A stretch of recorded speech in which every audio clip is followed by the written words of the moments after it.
Yeah, it's interesting because so many people will read the information. They'll say pretty much what you've said, which is, it's kind of negative, George.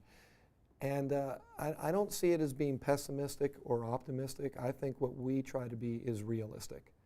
And kind of the key theme that we operate by is you don't have to like this, you just have to deal with it. This is the way it is. You don't like the way it is, let's change it.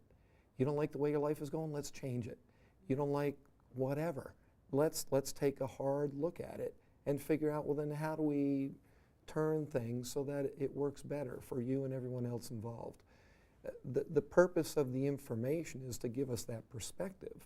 A lot of times we're so immersed in that context that we don't see things for what they are.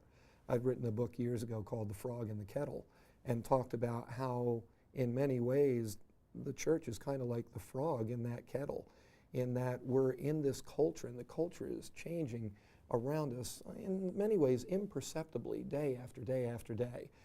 But if you take the long-term view over a 10-year period of time, you see, oh my gosh, things have changed radically. Why didn't we understand that? Why didn't we do something about that? Why aren't we different than we were 10 years ago? The world has certainly changed. Why haven't we? Well, granted, our principles never change, but the way that we take those principles to the world and try to impact the world for God's kingdom needs to change. So, I think it's important that we have that kind of perspective. And I'm not trying to make friends through the research. I'm not trying to be, Christianity's most popular speaker or writer. I want people to always know that if nothing else, I will tell them the truth.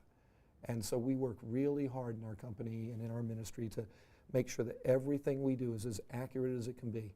Because for us, once you lose that reputation, that image, that capacity to be a truth teller, you got nothing. So I want to make sure that that's where we're at. People don't have to like it, they just have to deal with it.